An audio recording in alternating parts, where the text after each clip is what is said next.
So, what if your entire life, I mean everything, from your first cry to your last breath, was actually just a play with 7 acts? It's this incredible idea that William Shakespeare packed into one of his most famous speeches.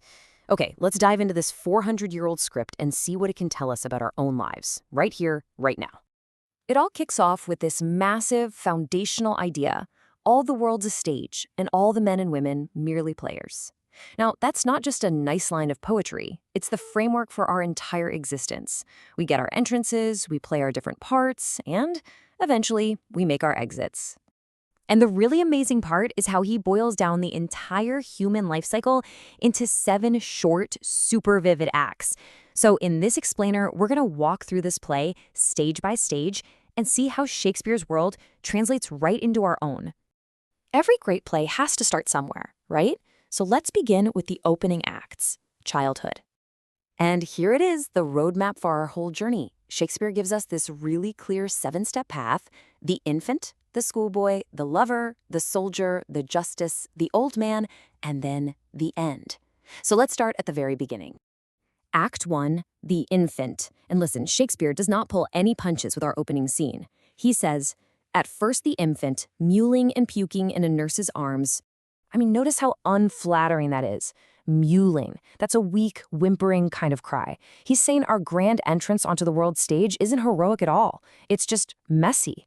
We show up completely helpless, can't talk, can't walk. We just cry and, well, make messes. Our whole play begins with total, absolute vulnerability. So let's move on to Act 2 and see how things develop. Here comes the schoolboy. With his satchel and shining morning face, creeping like snail unwillingly to school. He's whining, he's complaining, and that image of creeping like snail, I mean, come on. That perfectly captures that feeling of being dragged somewhere you do not want to go. He's got all this energy, this shining morning face, but absolutely zero desire for responsibility. For Shakespeare, this is our first bitter taste of duty. That first realization the world doesn't just revolve around us. And with childhood over, we enter the real core of the story. Welcome to the main plot, adulthood. Act 3 introduces the lover, and it is pure, unfiltered drama.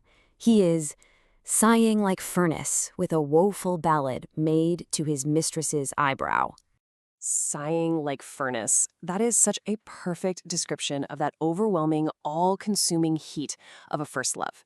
He's so intense. He's writing terrible poetry, and not just about her eyes or her lips, but about her eyebrow.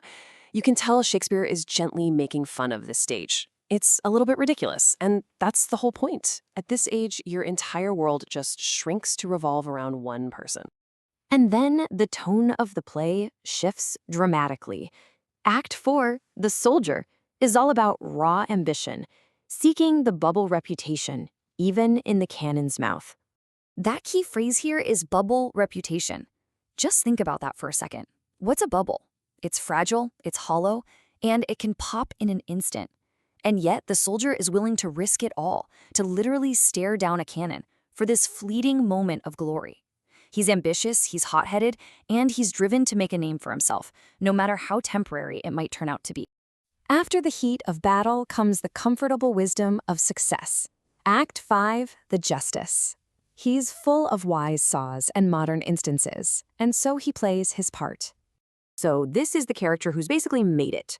The fair, round belly suggests he's been living well, very comfortably, and he's full of wise saws, which is just a great way of saying he's full of proverbs and bits of wisdom he's picked up over the years. He's established, he loves sharing his opinions, and he sees himself as a pillar of the community.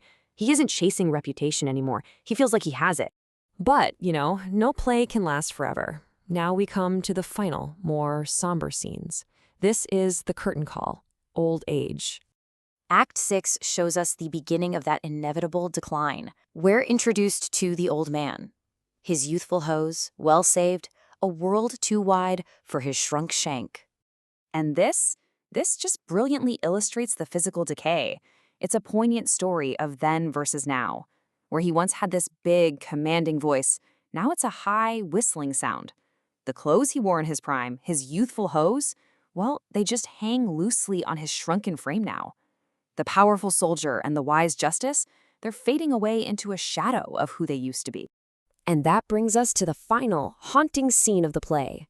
Act 7, the end. Last scene of all is second childishness and mere oblivion. The cycle comes completely full circle. Shakespeare starts stripping everything away, piece by painful piece.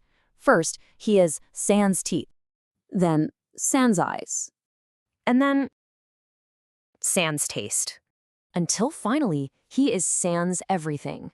He's returned to that state of total dependence, just like the infant back in Act 1, a state of mere oblivion. The stage goes dark. The play is over.